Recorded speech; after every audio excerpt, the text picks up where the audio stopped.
السلام علیکم ورحمۃ اللہ وبرکاتہ۔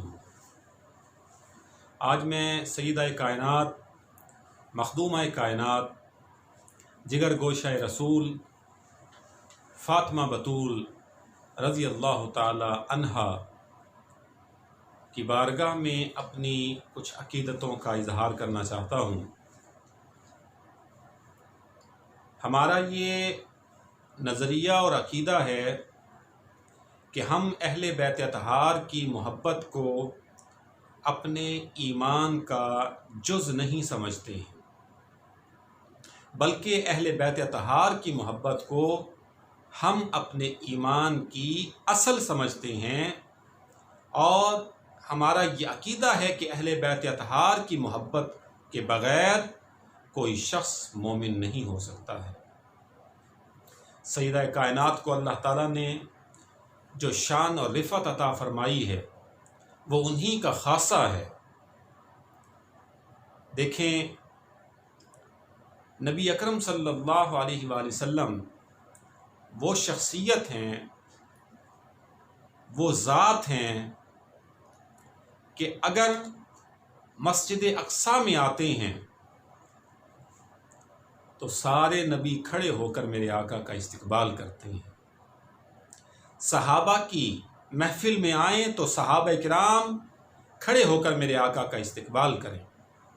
بیت المعمور پر پہنچیں تو مقرب فرشتے کھڑے ہو کر میرے آقا کا استقبال کریں۔ اور سیدہ کائنات کی شان یہ ہے کہ جب سیدہ کائنات میرے آقا کی بارگاہ میں حاضری دیتی ہیں تو نبیوں کے سردار کھڑے ہو کر سیدہ کا استقبال کرتے ہیں۔ دوسرا پہلو دیکھیں، نبی اکرم صلی اللہ علیہ وسلم کی ذات وہ ہے کہ صحابہ کرام رضوان اللہ تعالی علیہم اجمعین میرے آقا کے ہاتھوں کو چومنا یقیناً اپنے لیے شرف سمجھتے اور اس کو بیان کرتے۔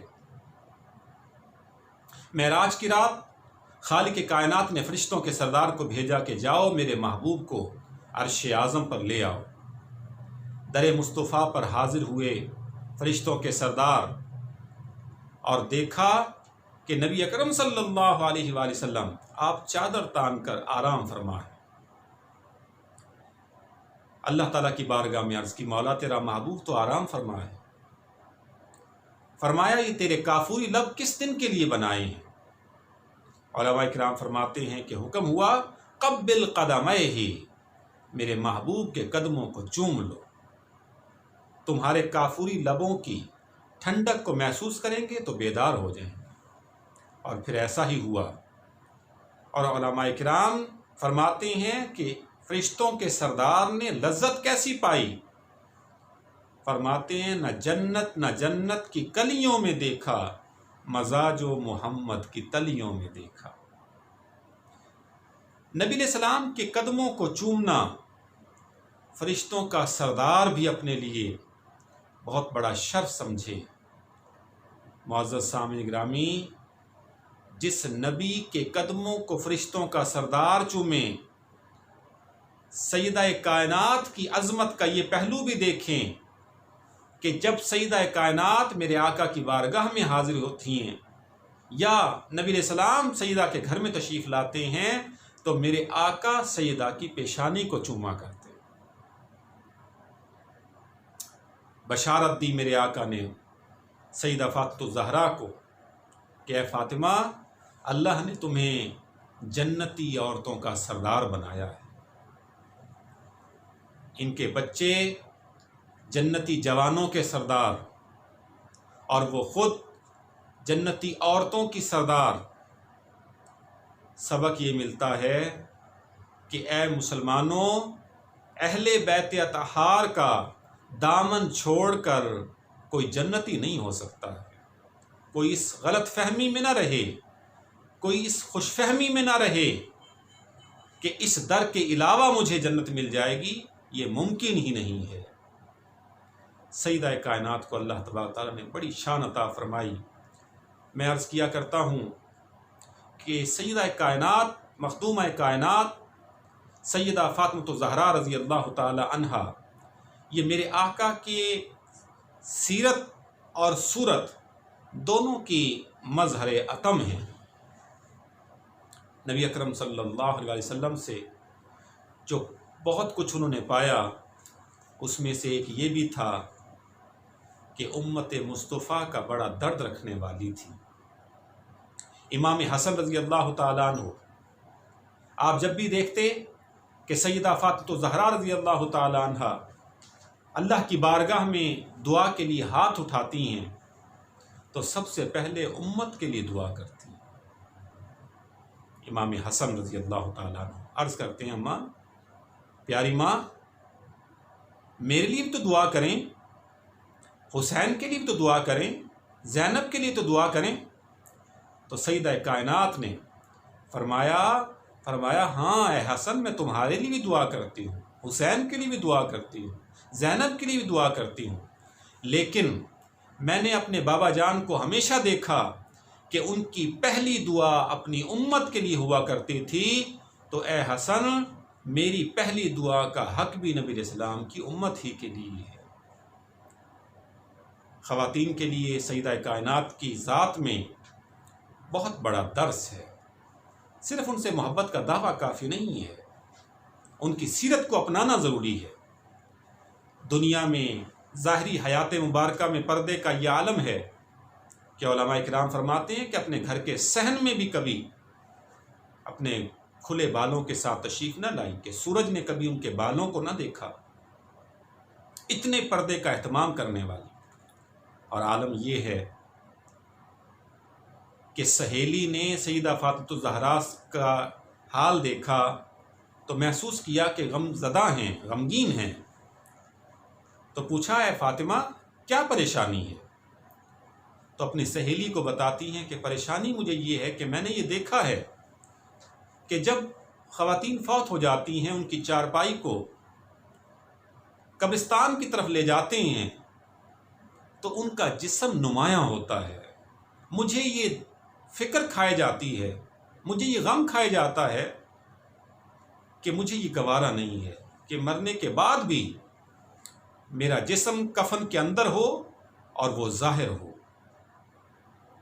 تو وہ سہیلی عرض کرتی ہیں کہ میں نے حبشہ میں دیکھا کہ وہ خواتین کی چارپائی کے گرد چار جو ہے وہ لکڑیاں لگا دیتے ہیں اور پھر اس پر کپڑا ڈال دیتے ہیں کہ وہ میت جو ہے وہ ظاہر نہیں ہوتی ہے۔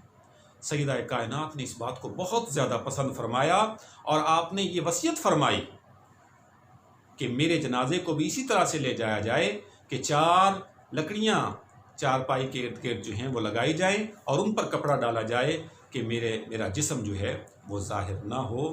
نبی اکرم صلی اللہ علیہ وسلم کے غلاموں، مردوں کے لیے بھی ان کی ذات میں بہت بڑا درس ہے اور خواتین کے لیے بھی بہت بڑا درس ہے۔ اللہ تبارک تعالیٰ ہمیں اہل بیت اطہار کی محبت میں زندہ رکھے۔ اللہ تبارک تعالیٰ ہمیں نبی اکرم صلی اللہ علیہ وسلم کی صاحبزادی، ان کی آل پاک حسنین کریمین حضرت علی کرم اللہ وجہ الکریم اور آپ کے خاندان کے جملہ احباب سے محبت نصیب فرمائے، اور یہ ہمارا خاصہ بھی ہے۔ الحمدللہ ہم اس بات پر اللہ تعالیٰ کا شکر ادا کیا کرتے ہیں کہ اللہ تعالیٰ نے ہمیں کسی گستاخ کے گھر میں پیدا نہیں کیا ہے، ہمیں ادب والوں کے گھروں میں پیدا کیا ہے۔ ہم اہل بیت اطہار سے ایسی محبت کرنے والے نہیں ہیں کہ اہل بیت سے تو محبت کا اظہار کریں اور خدا نخواستہ صحابہ کرام کے بارے میں ہمارے نظریات برے ہوں۔ حضرت سیدنا صدیق اکبر رضی اللہ تعالیٰ عنہ اور حضرت عمر بن خطاب رضی اللہ تعالیٰ عنہ کے بارے میں خدا نخواستہ ان کے غاصب ہونے اور ظالم ہونے کا عقیدہ، ہم ایسی محبت اہل بیت کی رکھنے والے نہیں ہیں۔